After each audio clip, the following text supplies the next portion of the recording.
going to get started because we want to keep as much on time as possible. I'm Representative Peggy Sayers, and we have Senator Andre Aiello here, and we're going to be convening a task force on expansion of video slots, and we're going to be looking at a number of things. Gambling has always been a controversial subject, but despite this, the state really receives considerable revenue from Indian casinos and the off-track parimutuels. We've actually seen a decline in the revenue due to the economy and opening of casinos in adjoining states. The task force will explore the proposition of adding video lot terminals to parimutuel facilities in the state. Unlike Keno, the parimutuel facilities are licensed gaming facilities, which would make them easy to regulate and control. They are currently located in Windsor Locks, New Haven, and Bridgeport. The Bridgeport facility and soon the Windsor Locks facility will have increased competition from across the border. They will have further impact on the state's revenue. Adding video slots will help us stay competitive. Rhode Island, which already has authorized such machines, receives about $260 million from video slot operations. As a task force, we will be looking at all aspects of adding this change to our gaming regulations. By having a task force prior to enacting legislation, it gives us time to have all the information we need. We have invited DEMAS and problem gambling groups to present to ensure that we look at all aspects of incorporating this change. And I will now have Senator speak now. Good morning, everyone. Senator Andres Ayala representing the 23rd District, which is the city of Bridgeport and the town of Stratford. And the reason why I'm on this task force is essentially because fact of the matter is the state of Connecticut is in the gaming industry. And we've been seeing revenues continue to drop. And the reason why is because north of us, they've expanded it as well, and south of us, they've expanded it as well. So I don't know all of the details as to where the numbers are going and what's happening, but fact of the matter is, in Fairfield County, I have a business that's there. One of the parimutuels is in Bridgeport, and in having those conversations, if we're losing those Fairfield County dollars because they're going further south and not going up north, it's a problem. We need to take a look at this issue. We need to address it. We need to make sure that at the 11th hour, no one is sitting here saying, you know what, the state of Connecticut didn't plan for anything. We didn't know that this was going to happen. The fact of the matter, it's happening, and we want to make sure that as a task force that we're planning on how we can address this. I don't want to come here maybe 5 years down the road and say, you know, if only we could have thought about this, if we should have planned a little bit better, maybe this would not have happened. So this is about planning. We understand that there are different obstacles that have to happen before any of this can take place. We know that conversations would have to happen with the Native American casinos.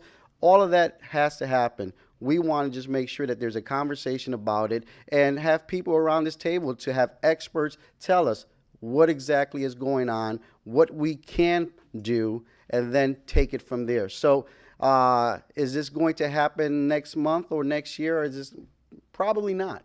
But if the conversation isn't had right now, we won't be prepared to have to deal with this somewhere down the road. And I know I've gotten plenty of phone calls from folks who are in the addiction side of it and making sure that we have awareness happen with that. Absolutely, positively agree. We have to make sure that that's a part of this conversation. And in one of our subsequent hearings, we're going to have them come here to ensure that they're a part of the conversation and letting us know what we need to do if anything happens going forward. But as of right now, there really isn't there's no legislation that is going to be submitted to say this is going to go forward next session. I think what this is legislators from the three communities that have parimutuels sitting around here having a conversation and saying, look, it's a possibility. We can do this. How would this roll out if it existed? And that's really what today is about and the subsequent meetings are going to be about. You stress, the reason for doing this is that the state needs revenue. Could it be said that the legislature and the governor essentially have failed to operate the state in a reasonable manner when you have to resort to Keno and video slots as your only way to bring in revenue because you don't want to change the tax system? Well, when we look at this, Fact of the matter is, gaming is in the state of Connecticut. It's right. It's What I'm in saying here. is, if you're saying we're doing it because the state desperately needs revenue, doesn't that say that the state perhaps has failed in other areas? If you have to expand gambling, aren't there better ways of doing it?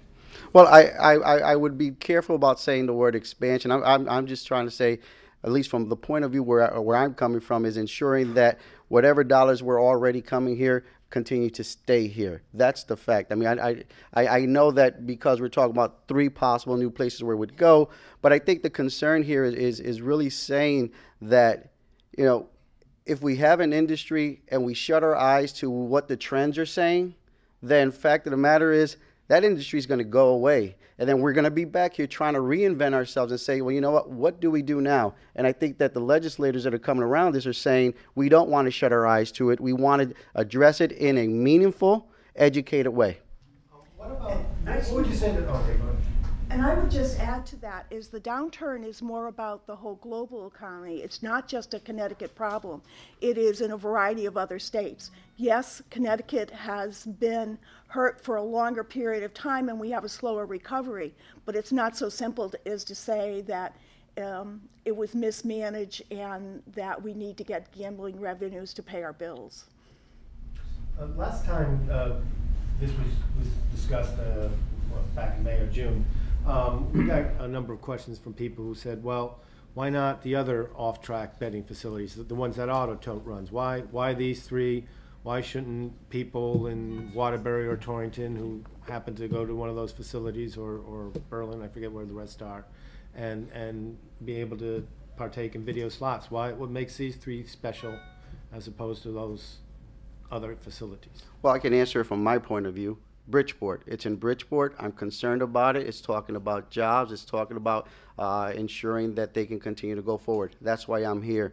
If the legislators from those other communities are interested and want to be a part of this, there are plenty of seats around this task force that they can come in and join in the conversation. And I want to reiterate the fact that this is kind of like a fact-finding type of a mission. We want to know the information that's out there. And at the end of the day, you know, maybe nothing comes out of it. But what I want to make sure is that I'm not closing my eyes to what some of the trends are out there and act like it's not happening. Well, no, but you just talked about some of the benefits that might accrue to the 3 communities that host these 3 facilities. Well, I suppose other folks from those other communities said, well, perhaps we could benefit too. Why limit it to this? I'm just, those were Yeah. questions that were put to us. So. And we are looking at mainly for these 3 facilities, but they are also the 3 larger facilities, parimutuel facilities in the state. You know, when we first created the parimutuel system, we have varying sizes, and these are the larger ones. So they would be appropriately the ones that we would look at first. It's not to say that if this works out to be something that we really want to do, that we might not look at it more in general at every place. Ayala, what would you say to people who would say that your city, along with New Haven and Hartford, have the highest numbers or percentages of people who can least afford to gamble? And there's already been criticism from some municipal leaders about extending Keno into the cities, that this extends the reach and will make problem gambling even a bigger problem. Well, in regards... Maybe you shouldn't even be considering this. Well, I think that as we consider that, I think maybe we should also consider the other side as well, that this will bring jobs into the district, that people who live in my district right now that are unemployed might be employed because there's now this expansion and there will be a need to have these individuals come in. I think that the important point is it's funny how every once in a while we want to single out Bridgeport, but the fact of the matter, we're talking Fairfield County, we're talking the region. If you look at right here, they're advertising people to go down to Empire Casino. So they're advertising in the region. So what we're looking to do is, if Bridgeport would be able to take advantage of that, is to make sure that those regional dollars come to Bridgeport, stay in Bridgeport, and employ Bridgeport people. And I would imagine that every other parimutuel would probably, as I see them nodding, that's sort of a reason why they are also supportive of this as well. Right, and these facilities are highly regulated already, where Keno would be in restaurants, and there's no mechanism in place set up that would regulate those. But these already are regulated and under the control of the state. aren't 18-year-olds allowed into the like Sports Haven and Bridgeport? And, 18 and older. right, but don't you have to be 21 to gamble? And I'm sure that's something that if this were to go further, that within the regulations review of it, it would be addressed in that way to ensure that we would be kind of consistent with what the law is across the state. And when all these things are Well, I mean, I hope that they would. compact? I haven't been in any of those conversations. I don't even know if a serious conversation has been had. I think, once again, I want to reiterate the fact that I think that this is about a group of legislators that are not covering their eyes and saying, you know, these things are happening in the state of Connecticut. We're just going to ignore it and not do anything proactively. So this is more of us just saying, look, let's find out some information. Across the way, I was just at a task force talking about Alzheimer's, and you know, we want information that can eventually lead to some policy change, lead to some legislation. It's not promised that it's going to happen, but at the end of the day, what we're doing is representing our communities and saying, what are the possibilities for us? Representative Sears, I just want to clarify. My question concerned other off-track betting facilities. You said other places. I just want to make sure that when you said other places, did you just strictly mean the facilities I was speaking about, or did you mean, you know, bars or supermarkets? I strictly meant the already regulated Okay. parimutuel All right, I just wanted to facilities. clarify that. Yes. Thank you. You mentioned the need for a conversation with the Mohegans and the Pequots.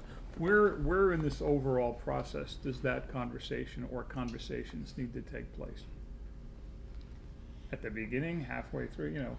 Well, I would imagine that would be a conversation that would have to be in the beginning, in the middle, and what have you, because fact of the matter is, it doesn't happen unless that conversation is had. What is the potential interest for the tribes? Obviously, there's a lot of change going on right now with expansion of gambling in Massachusetts. I guess what I'm really asking is, what's in it for them? What's the market motive they would have to cut a deal with the state to allow slots that they now have exclusivity over? I think the devil would be in the details. I mean, you know, those are negotiations and that would take place between the parimutuels and them. I'm not privy to them. I don't know if any other legislator is privy to those particular conversations. But it's I guess about what business and profit is all about, and they would have to have those discussions. I don't think that it would be appropriate for us as legislators to intervene in that process. If it did come to a vote here at the Capitol, then it's fair game. Then it's us having conversations about how that compact is open and what goes forward. The Keno deal essentially gives them a cut, which effectively reduces their payment in lieu of taxes, or whatever you want to call it. The cut that they give the state is essentially going to be lowered by a certain percentage, because the state's now going to give them money from Keno. You would do the same with this, and I'm sure they would never go along with it, which in fact would make it a wash. And so all of this idea of recapturing this money probably would end up being flat. Both the Mohegans and Foxwood have put in bids to build a casino in Massachusetts. Right. And a lot of how they will think about this going forward, I would assume, will be related to whether or not they're successful in their bids. Because there's no way of knowing that right now. We know that in Western Mass there will be one casino. Originally there were 3 proposals, it's now down to 2. And the same in the Boston area. So they may not even get that contract from the state of Massachusetts. So a lot of that will have an impact on what decisions they want to make going forward. So they're not going to be invited to visit your task force? They have been They invited.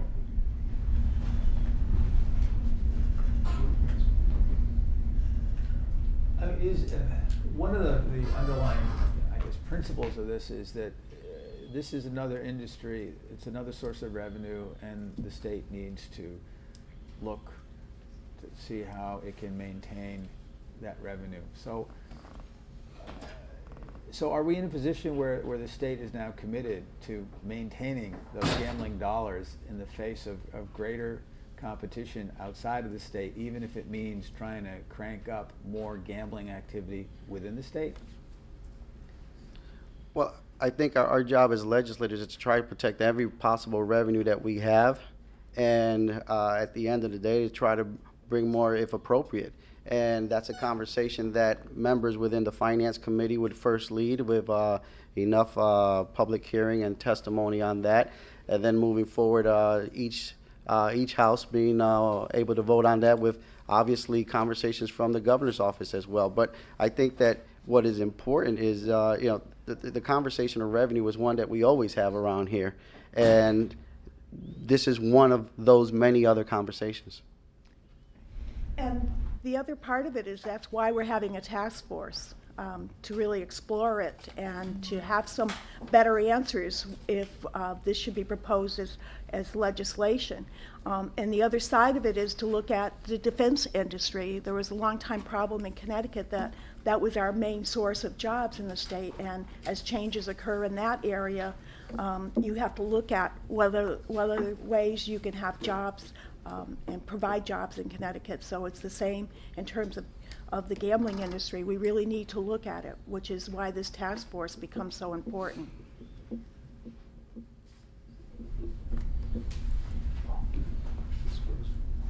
Thank you.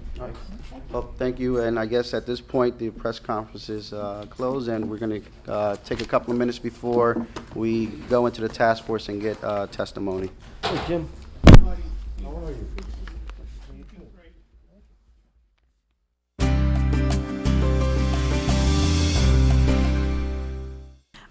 I want to call the task force to convene, and we'll start off with some introductions, and what I will do is allow each one of the participants, we also have some more participants that are going to be here, to introduce themselves and just tell where they're from so that you understand why they're here as part of this task force. And I'll start with Senator Kissel.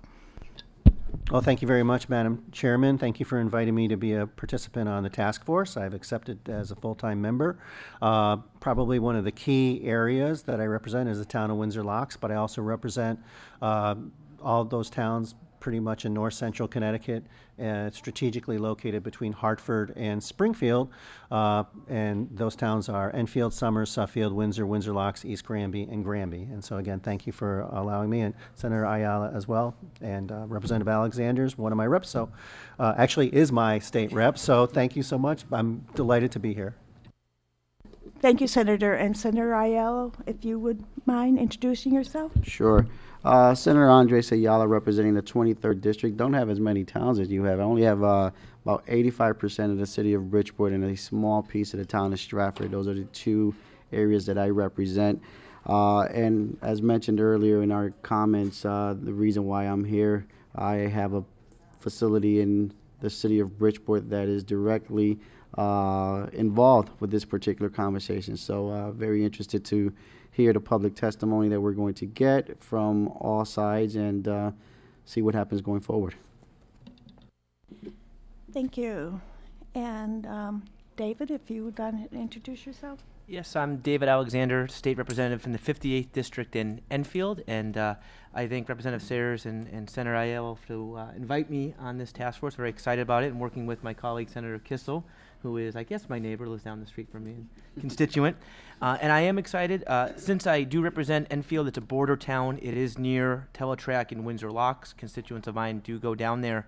And looking at the way ahead with Western Mass expanding, possibly with casinos, I'm concerned with possibly this market share moving up north and seeing what we could do potentially to keep some of those dollars in Connecticut. You know, I'd rather have people maybe spend money in Connecticut opposed to Massachusetts. So I'd like to look into this issue, not totally sold either way, but excited to be on the task force. So thank you, Madam Chair. Thank you, Representative. I'm Representative Peggy Sayers. I represent the 60th District, which is Windsor Locks and part of Windsor. And in my district, I actually have one of the parimutuel facilities, which is the Bradley Teletheater. So this is really important to me that we look at that because that's jobs for my local communities. Also, I think there'll be a traffic impact on my communities or the northern area communities as the casinos are eventually expanded across the border into Massachusetts. So I think we need to look at what's happening in our area and what is the best way for us to do something about that going forward. So the charge here for our task force is to really look at whether or not we should add video slots to the three larger parimutuels in the state, the one in Bridgeport, the one in New Haven, and the one in Windsor Locks. We have other state representatives that will be here that represent New Haven and some more from Bridgeport, and so they will be joining us at some point, as so often happens when we have meetings in the legislative office building. There's a lot of conflicting meetings, so everybody always cannot be here at the same time. Also, we're going to have various speakers that will present that have information that will pertain to this, that will help us as we go forward in deciding if we should do legislation, and if we do decide to do legislation, in what form and how that legislation will look. We have invited guests for speakers, and today, well, one moment, please. Did you want to make an opening I statement? already did. I'm good. Yeah, I thought I did too. Okay.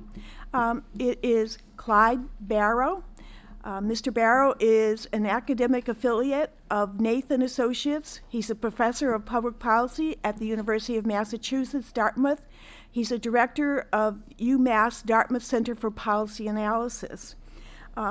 He specializes in public policy research and analysis. His areas of expertise include feasibility analysis, economic impact analysis, regional economic development, survey development and implementation, and policy analysis. He has provided consulting services to private company, businesses and trade associations, government, nonprofit organizations, and educational institutions.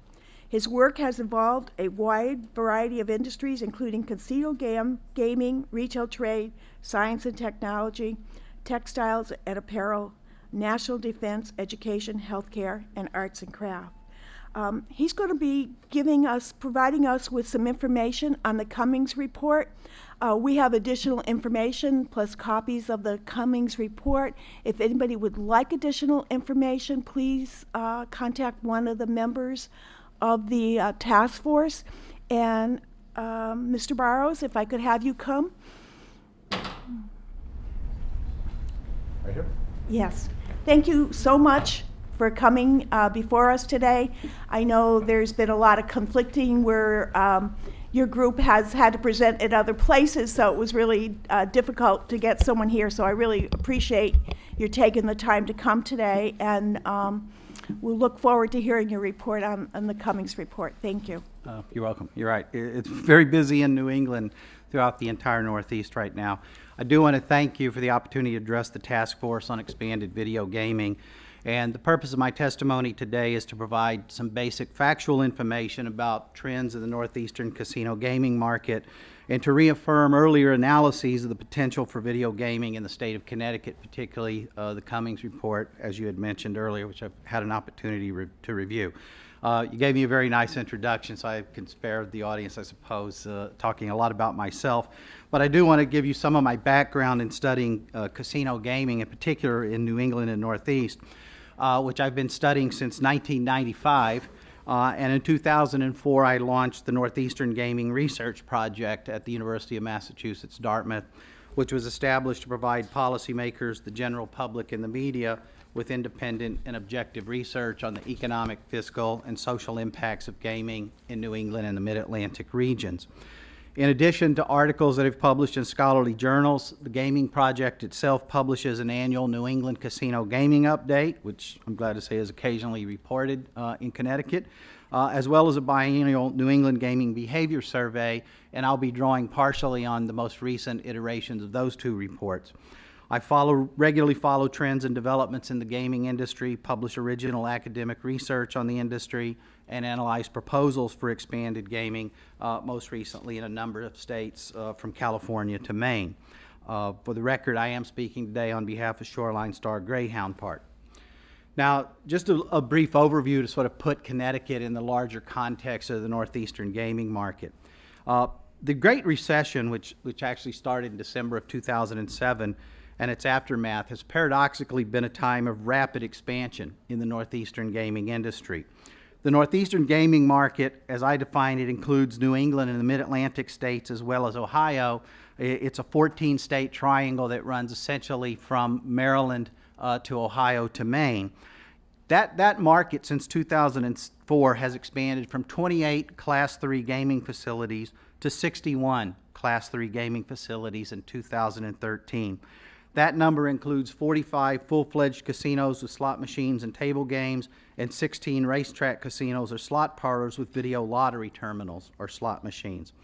Those Class 3 facilities generated approximately $12.6 billion in gross gaming revenues in calendar year 2012 and another $2.5 billion in non-gaming revenues from amenities such as hotels, retails, food and beverage, and live entertainment venues.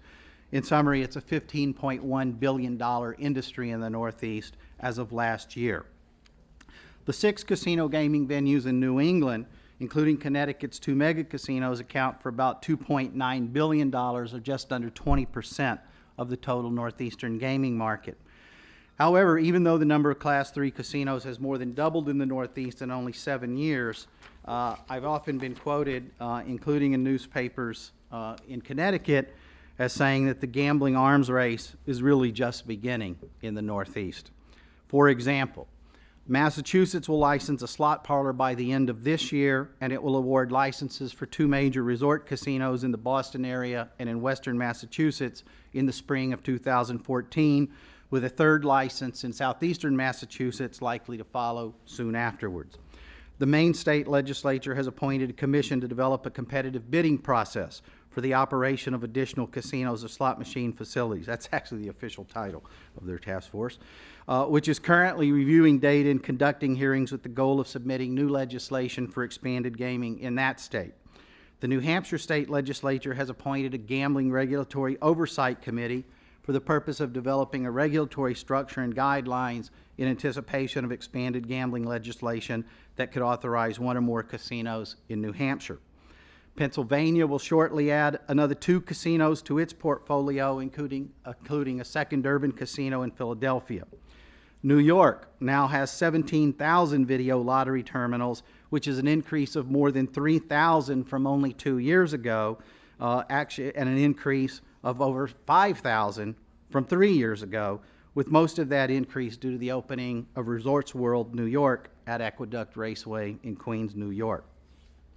New York has also authorized a statewide referendum that, if passed this November, would authorize up to 4 commercial casinos in the Catskills Mountains, the Albany area, and the southern tier of the state along the border with Pennsylvania. I actually did bring written copies of my testimony, and there is a map actually showing you where all those facilities are located.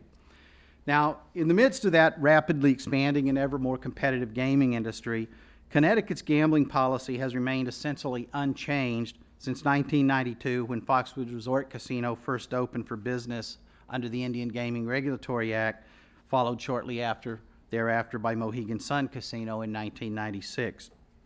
For example, however, things have changed. For example, when the topic of video lottery gaming was first broached in Connecticut in 2008, Foxwoods and Mohegan Sun were the 1st and 2nd largest casinos in the world. But today they are the 3rd and 4th largest, respectively, as the center of the global gaming market shifts from the United States to Asia. In 2006, at the peak of the U.S. and Connecticut gaming markets, Connecticut's 2 casinos generated $2.5 billion in gross gaming revenues, but in 2008 they generated $1.8 billion in GGR, a decline of about 28% from the market peak.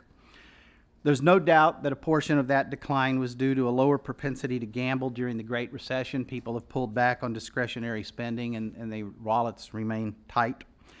But even as the national gaming market has begun to recover in the last 2 years, gross gaming revenues at Foxwoods and Mohegan Sun have continued to decline on a year-to-year basis. A second explanation for that declining gross gaming revenue is increased regional competition, particularly from the convenience gambling facilities in New York and Rhode Island that offer easy access to video lottery terminals at those states' parimutuel facilities. With the addition of Resorts World at Aqueduct Raceway, the state of New York now has nearly 10,000 VLTs strategically located at Empire State Raceway in Yonkers and Resorts World in Queens, which are currently the two largest racetrack casinos in the world, based on the number of VLTs and gaming revenues, respectively.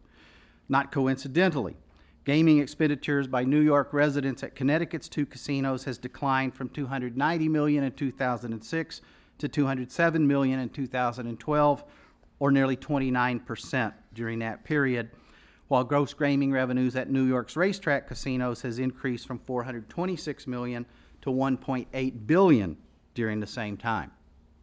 Similarly, gaming expenditures by Rhode Island residents at Connecticut's two casinos has declined from $222 million in 2006 to $139 million in 2012, a decline of more than 37%, while net terminal income at Rhode Island's two video lottery parlors has increased from $406 million to $528 million during that time, right through the middle of the Great Recession. Pennsylvania provides another example. It's authorized 14 convenience gaming facilities, and the ones that have been authorized up to this point, 12 so far, have experienced such rapid growth since the first one opened in the November of 2006 that Pennsylvania has now displaced New Jersey as the nation's second largest commercial gaming venue with more than $3 billion in annual gross gaming revenues. Moreover, the revenue leakage to adjacent states will accelerate as New York and Massachusetts are poised to compete directly against Foxwoods and Mohegan Sun, not only for convenience gamblers, as has been the case with New York and Rhode Island, but also in the destination resort market. The Massachusetts Expanded Gaming Act authorizes 3 resort casinos distributed across 3 regions of the state. While the act requires a minimum capital investment of $500 million in each casino, most of the current proposals for current licenses are for $1 billion facilities. When those casinos open in 2015 or 2016, they will have a significant impact on Connecticut's 2 casinos. Massachusetts residents currently account for 32% of Foxwoods' annual visits and 19% of Mohegan Sun's annual visits. You can do the math as to what will happen. Massachusetts residents now make more than 5 million visits per year to Connecticut's casinos, and our survey research at the Center for Policy Analysis indicates that from 1/2 to 2/3 of those customers will shift their loyalty to local casinos within the first year of their opening. Moreover, one cannot discount the fact that it is a closer drive from Hartford, Connecticut to Springfield than from Hartford to Mohegan Sun. Now, what would be the potential for video lottery gaming in Connecticut? As I mentioned, there are 14 states in the northeastern region. 12 of those 14 states allow some type of Class 3 gaming. If you include Massachusetts, it may be 13 if New Hampshire goes that route. And in that context, there are 2 very distinct models of regulatory oversight, depending on whether one opts for video lottery terminals as proposed and to be examined by this commission, or slot machines as you would find at the 2 casinos in Connecticut. The expanded gaming legislation proposed by Connecticut would authorize the installation of video lottery terminals at 3 of the state's parimutuel facilities in Bridgewater, New Haven, and Windsor Locks. And a previous study by Cummings Associates in 2008 pointed to numerous advantages to the installation of VLTs at these parimutuel facilities, and those advantages include that the operations already have secure large facilities in place so they can begin to generate substantial revenues almost immediately. They do not represent a geographic expansion of gambling since they're already licensed sites for wagering, only their menus are broadened. Gambling at those facilities can be easily controlled and regulated since they could be monitored in real time by the state lottery, and the parimutuel facilities would make substantial new capital investments and create new jobs. Now, the Cummings Associates study estimates that those facilities would have the potential to generate an additional $590 million in net proceeds to the state after making whole the Native American casinos, and they project up to 3,000 full-time jobs. Those projections were made near the peak of the regional gaming market, so it's probably necessary to revisit that analysis in the context of more regional of more recent developments in the market, but they nevertheless portend a successful venture should Connecticut pursue that option in its gaming policy. You certainly are aware that the state's gambling policy is constrained by its gaming compacts with the Mashantucket Pequot tribe and the Mohegan tribe. And those compacts share 25% of each casino's slot machine win in exchange for the exclusive right to operate slot machines in the state of Connecticut. However, the Connecticut State Legislature's authorization of casino this year, as part of the state's lottery portfolio, provides at least a precedent for how expanded gaming can be introduced with the consent of the tribes in exchange for a share of revenues, or even perhaps as part of a joint venture comparable to what they have proposed in the state of Massachusetts. I don't know if you want me to go on. I could go on. I did just want to make a distinction here about video lottery terminals as opposed to slot machines, and why these types of gaming devices typically fall within the lottery and how they get regulated. Now, there are currently 8 states in the Northeast that allow slot machines and 4 states that have video lottery terminals. Those 4 are Rhode Island, West Virginia, Delaware, and New York. In 3 of those 4 cases, VLTs are regulated and supervised by the State Lottery Commission, while New York has a broader state gaming commission that's also responsible for overseeing and enforcing gaming compacts with 5 Indian casinos. In the 3 states that are most comparable to what's being proposed in Connecticut, the State Lottery Commission oversees the traditional lottery, video lottery terminals at parimutuel facilities, virtual and live table games at those facilities, which is not being proposed here, and charitable gaming. Now, to the average casino player, VLTs are similar in appearance to classic slot machines or as simulated classic table games like blackjack, roulette, or craps. Moreover, as slot machines have evolved from the classic 3-wheel mechanical one-arm bandits to 5- and 7-reel push-button electronic gaming devices, the differences in appearance from the customer standpoint are steadily eroding with each new generation of gaming device. In fact, the average customer would not know the difference between the two when they sit down to play them. However, there is still one significant difference between VLTs and slot machines, and it is that VLTs are linked together through a centralized computer system maintained by the state regulatory authority that tracks the gameplay and earnings for each game. In other words, VLTs have the same appearance as slot machines, but VLTs must receive winning outcomes transmitted by the central system. Just to sort of make this simple, the basic difference would be this. In every slot machine has a computer chip with a random number generator so that the output and the payout is generated from within that machine. Within a VLT system, it's generated from a central computer system as a payout across the system. And if you were to sort of go behind the appearance, basically what's happening, one example would be, is that you're really playing instant scratch tickets, virtual scratch tickets, and every time you push the button, a ticket gets scratched. If yours wins, it signals that machine to create a real set payout that creates the appearance that it pays you that much. But in fact, the payout was determined by the ticket you happen to draw out of the central computer system at that time. The advantage that gives you is that legally it is a lottery game. Legally it falls within the jurisdiction of the lottery. It also means that the lottery has the capability to supervise, either directly or through a contractor, every single machine. When it gets opened, when there's a payout, it's really monitored from that standpoint. And as I said, there are 3 systems. Pennsylvania is a hybrid system. They too have a central computer system that monitors slot machines, although it's a monitoring system and not a payout system as with the VLT. Now, having said that, the Delaware, Rhode Island, and West Virginia regulatory and operating systems are all fairly similar in structure. There's a lottery commission which appoints a director. The lottery typically reports to the state's chief financial officer, whether it's a state treasurer or secretary of revenue. The lottery commission licenses VLT operators, establishes VLT regulations and operating standards, licenses employees, licenses gaming and non-gaming vendors for those establishments. And lottery commission employees are mainly responsible for ensuring revenue compliance. That is, that there's proper payouts based on how much revenue went in and out of the machines, that there's correct cash handling, that wire transfers to the lottery are done on time, and that the required distribution of revenues takes place. Although, as VLT facilities have added table games, lottery commissions have also assumed some of those responsibilities. Now, based on other states that have adopted this model, expanded gaming has not produced a behemoth government bureaucracy. The oversight of VLTs has only required the appointment of a new assistant director for VLTs, reporting to the lottery director, with a small staff responsible for licensing, administration, and auditing.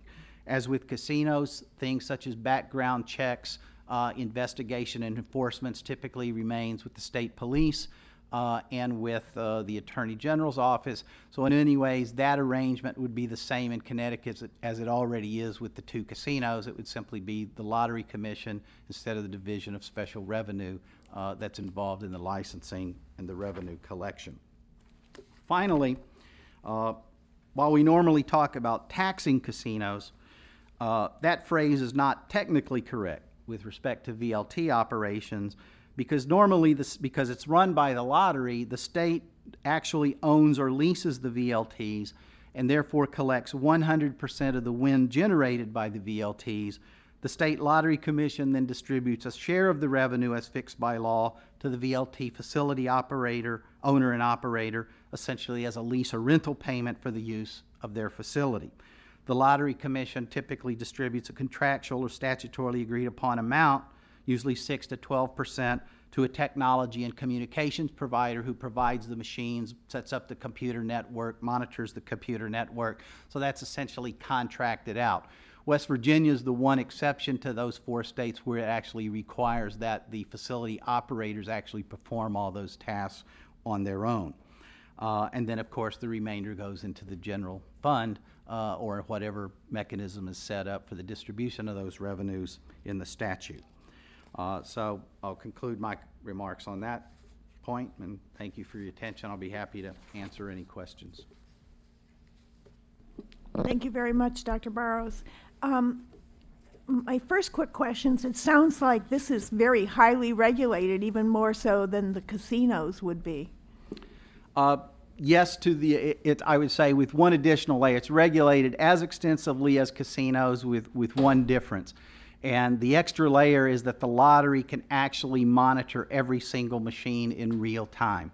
If there's a malfunction, if the machine is opened, if it's moved, very highly regulated in that respect. Thank you, and I will ask members of my senator. Thank you for your report. In your report, you made references in regards to convenience gaming versus resort gaming. Can you just speak a little bit further on that for further clarification, please? Yeah.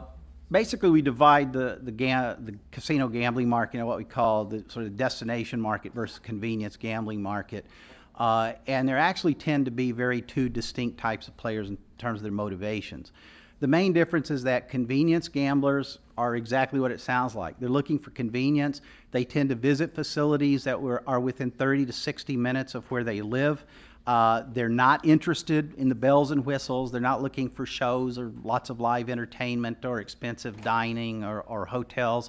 They're looking to go in, average play of 2 to 3 hours and go home. And that's really the type of market that we're looking at here. The destination market, what we found in our survey research in New England, casino players of the type that go to Foxwoods and Mohegan Sun, 80% of those gamblers tell us they never visit a convenience gambling facility, even though in a case of someplace like Massachusetts, they're driving literally right by Twin River on their way to Foxwoods. So you're really tapping into a different market. And to give you an example of what I mean, these are people who won't drive 2 hours to visit a casino. So in a way, it's an untapped market. And if you were to look at the 2 examples recently, we've seen Atlantic City revenues decline by a little over $2 billion since 2006. As New York and Pennsylvania have brought convenience gambling facilities online, and those are the 2 states that have hurt Atlantic City the most, we've seen their gambling revenues increase from 0 to $3 billion, from 400 to 1.8 billion. Basically, the market grew. So you saw it go down $2 billion in New Jersey, but you saw it increase by over $4 billion in New York and Pennsylvania. So the actual size of the market grew. Some of it came at the expense of destination facilities. But the emphasis on convenience is that these are people who will gamble, but they won't drive 2 hours to get there. And further, I'd like to get an idea of who exactly are these types of folks that are these video slot players. I mean, can you provide some kind of, if there's one available, some kind of a demographic, or what does that person look like that's a video slot player? Not a lot different from a casino player. We have done extensive survey research for several years, and probably our best estimate of that comes from the survey research we've done of facilities in Maine and Rhode Island. What our data there suggests in the latest report that we put out, if we look at the convenience gambling facilities, for example, in Rhode Island, what we find is that 97% of them have a high school diploma or higher. Some, what do we got here, 63% have an associate's degree or higher. So they tend to be, I won't say extreme, they tend to be educated, they tend to be moderate income. We find that most of them have over 2/3 of them earn more than $45,000 per year. So if I was to sort of summarize that in a very simple way, the distribution by gender tends to be evenly divided, men and women, although they tend to have above median income for the region where they live, and they tend to at least have a high school diploma. In most cases, over half of them have some amount of college as well. And there's an explanation for that, but which is if you really are low income, you'll pay a scratch ticket if you're going to gamble. I mean, because you still have to make the investment of transportation to get to the facility. For it to be enjoyable, you're going to have to spend a certain amount of money. It's just not worth your investment if you're really low income to travel to this type of facility. You can go to 7-Eleven. Any additional questions from members of the Senator Kissel? Thank you very much, Madam Chair. At the outset, you indicated that the video lottery terminals are similar to slot machines. I know through experience, some of the people that I know that like to go to Foxwoods or Mohegan Sun, there's certain machines they seem to like, they look forward to going. There's a little bit of, superstition involved. You don't want to get up and leave your machine after an hour, and it just strikes me that I'm guessing that does not affect the outcome when you have the individualized machines versus this sort of scratch ticket. It depends on what the central nexus spits out at you. But it seems like the centralized system might undermine a player's ability to camp out in front of one machine and sort of invest their times in the hopes that it might get a big jackpot out of there. Is there any distinction as to outcomes between the video lottery terminals and the regular slot machines? In terms of the overall payout of the systems, there's no difference. Usually casinos as well as video lottery terminals will have a overall payout in the vicinity of 91 to 93%, meaning that 91% of all the money wagered in all of the machines gets paid back to customers over the course of that month. And that's going to be the same whether you have VLTs or individual slot machines. Now, as you say, there's a lot of superstition that players have when they sit at machines. One of the things, but at the end of the day, it's all random. It's just as random in an individual slot machine. It could sit there for days and days and days before it finally pays out. And one of the things that players are less sophisticated about is what we call the volatility of a machine versus the payout level. You could have a slot machine, for example, we would call them volatile in the sense that they may pay out 91%, just as a VLT would over the system, but it might sit on that for days or weeks before it finally pays out. So spending an extra 2 hours doesn't necessarily increase the odds that it's going to pay out to you. it's going to pay out when it's randomly programmed to pay out, when it hits that random number and it generates a payout. So there are discussions like that I know that take place among players all the time, but the reality is when you're playing a slot machine, there's no skill involved, or a VLT, there's no skill involved. It's a question of being in the right place at the right time. Okay, so it's probability and statistics is mathematically driven. Yeah. Now, you said, though, that these conversations take place. Is there any kind of sort of general wisdom that people are more predisposed to go to a slot machine as opposed to a video lottery? That was generally agreed to be the case maybe 10 years ago. That is no longer the case now that VLTs and slot machines essentially look exactly the same. I mean, they're all push button, they're all cash in, cash out, ticket driven. So the reality is, in terms of the appearance, they look identical. And my last question, thank you, Madam Chair, is, you know, I look at this from the perspective as we have a facility in Windsor Locks. And that facility, on the one hand, could be an asset, but at the same time, as Massachusetts in particular ramps up the options, it could be at risk as far as revenue stream. Now, I know that when some folks go to the casinos here in Connecticut, sometimes they'll sleep over, sometimes they're going for a show, sometimes they're going for the entire table games and everything else like that. But I know lots and lots of people that go there, and essentially they're utilizing the slot machines. That's their favorite. And I think that's why at the outset of when former Governor Weicker established the pacts with the tribes, that it was the slot machine revenue that was the crux of the two agreements. And that's what we're protecting to this day. So recognizing that those are the workhorses of the casinos, and that we have something now technologically almost indistinguishable in a town like Windsor Locks. The other thing that I note, that if they drive from, let's say, Enfield or North Central Connecticut down to the two Connecticut casinos, it could be a day trip. But one of the things that they also will tie into that is one of the restaurants that are down there. So if we were going to try to put some emphasis on the facilities that we have in Connecticut that use the non-casino technology, would it be your recommendation or suggestion, or has there been any studies, that you don't need the entire casino $1 billion investment, but if you're going to go this route, there probably needs to be one or two nice anchor restaurants associated with this? In other words, if we're going to embark upon this or start working with private enterprise to expand potentiality here in Connecticut, what in your perspective, other than just the machines themselves, should we be paying a little bit of attention to? Yeah, I think that's a really good point, because that's definitely been the trend, even with these types of facilities more recently. That's kind of a trend that was pioneered by Dover Downs down in Delaware. One of the things you've definitely seen, and you could nearby take a look at Twin River in Rhode Island, I think is a really excellent example of where they've gone with that model over the last few years, where they've added a small live entertainment venue in the middle of the facility, where you have live entertainment acts on the weekend.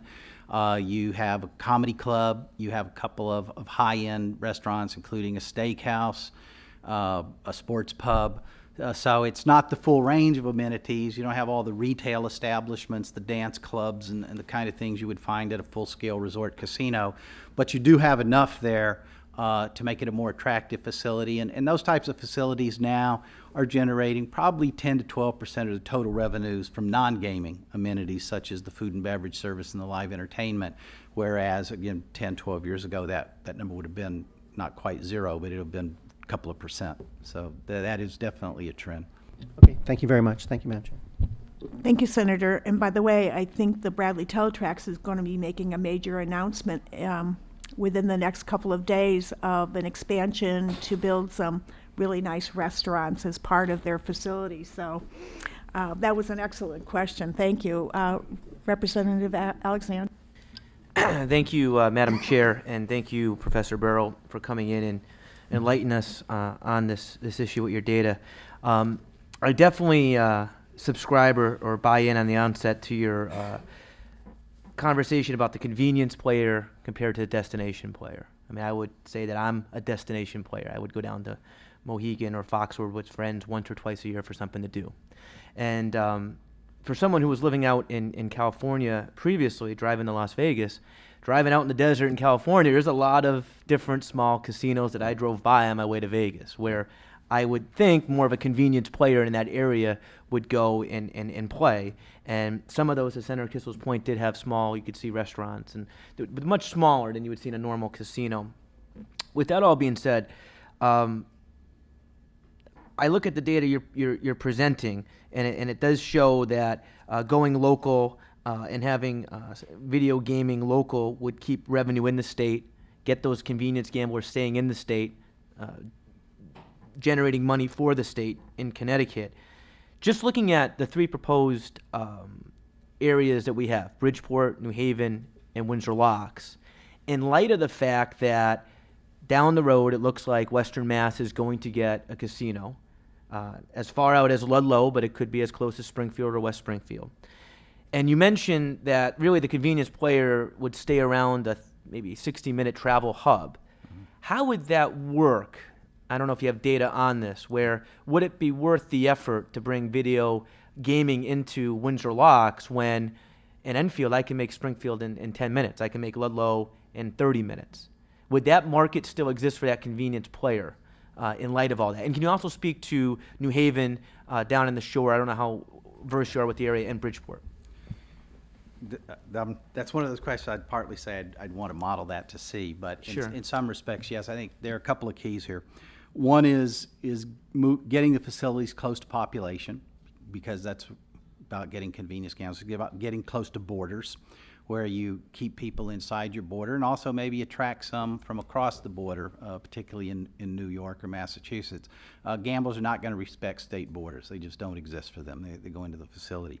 The other thing about convenience, and people make these calculations all the time, part of convenience is drive time. Part of convenience is how easy is it to get in and out of the place, to park. Part of it is, can I find the machine that I want, which we mentioned, everybody has their favorite machine. Do you have enough machines there that are open and available where I find the one I want because I didn't want to go there to play something I didn't want to play? So all those factors, people learn that stuff and they learn it fairly quickly, and they take those factors into consideration. And I think, as was mentioned earlier, the size of the facilities that's being proposed is part of the advantage here, because they have the capacity to offer a range of diverse machines that will attract people. And then parking is a big deal for people. Convenience gambler wants to drive in and drive out. No, and I appreciate that answer, and I think that makes sense in my mind, especially the parking. Someone in Enfield would say, you know what, go down to Windsor Locks and play. I don't want to deal with a big parking garage. I know my father complains about Mohegan and Foxwoods, the parking there. So I appreciate that. It makes sense to me. I didn't know if you had any hard data on that. And let me add roadways. Yeah. It's Sure. the congestion on roadways. Drive time and distance is not the same thing, particularly in New England. Because they're just looking at I want to go play. Yeah. Okay. A second question I had, and I just had three questions. For the demographics of the average player, you mentioned education and income. What about age? Do you have any for their average, how old they are? Yeah, I'm sure I have. It's not one of those things I remember off the top of my head all the time. Here we go. The ones we have for Rhode Island as an example,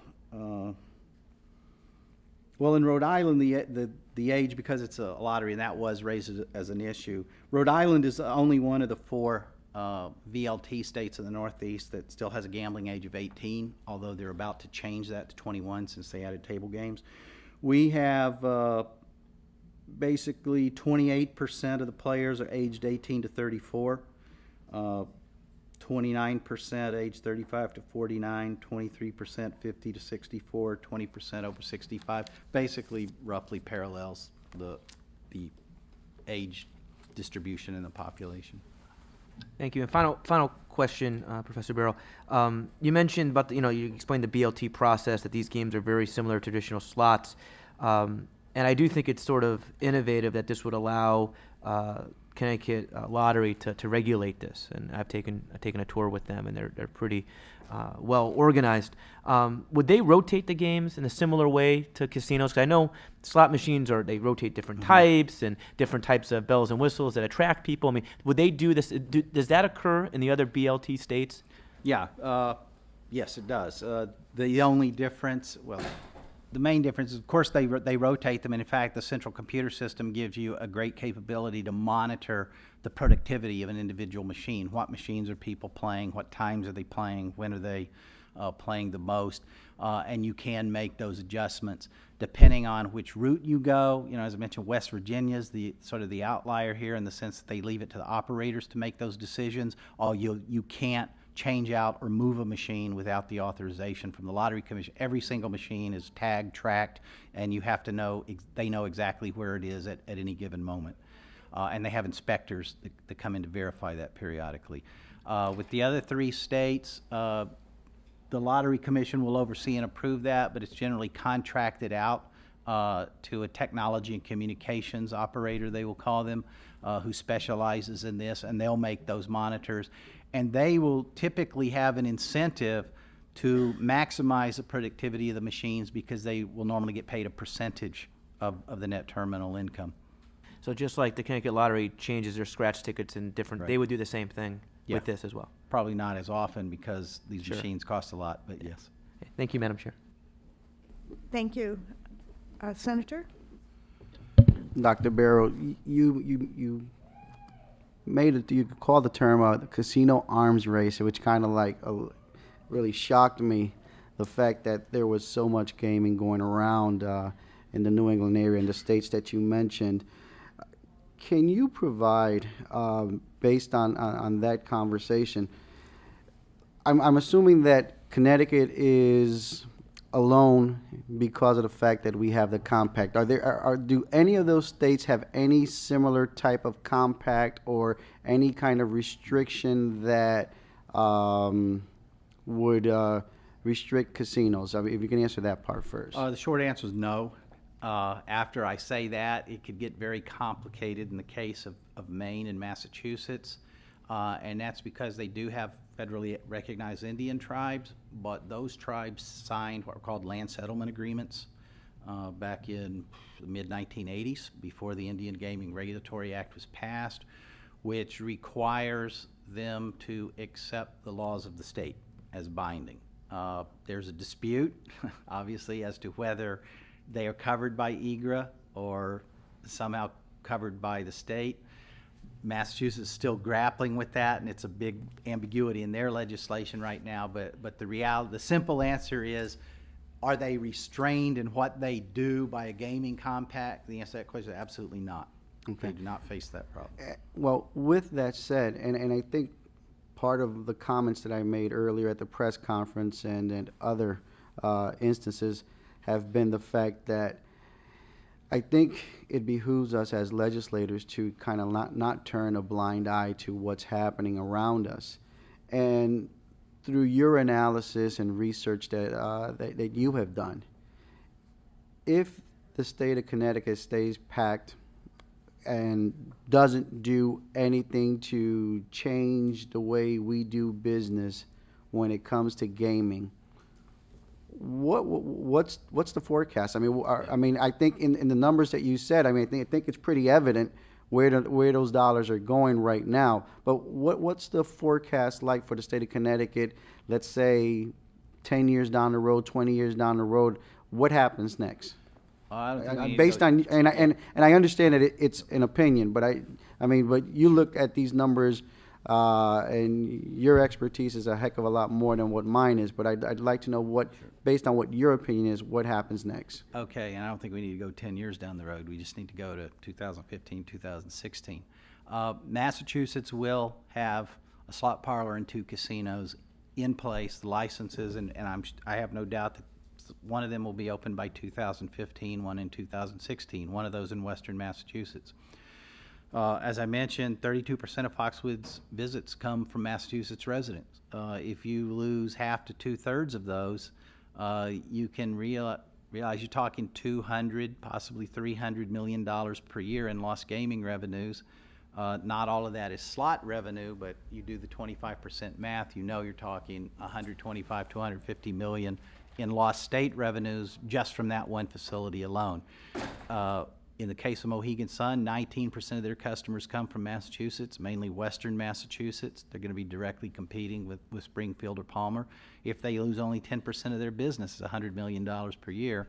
and they're going to be faced with the added competition, assuming this referendum passes in New York, of competition from the Catskills, more of the New York market being eroded. So we know for certain that you're going to see additional impacts over the next 3 to 4 years, and that may not be the end of it, because we don't know what New Hampshire's going to do, which is 3% of the customers in Connecticut. Thank you. Any further questions? Dr. Barros, thank you very much. It has been very informative, and I appreciate all the information and the help that you have provided us with, and thank you so much for coming today. You're welcome. Thank you. We will be adjourning this meeting today, and I just wanted to announce that our next meeting date will be October 24th at 11 a.m. in room 1B. And as always, that's subject to change only because things come up in room numbers change, so just check the calendar. Thank you.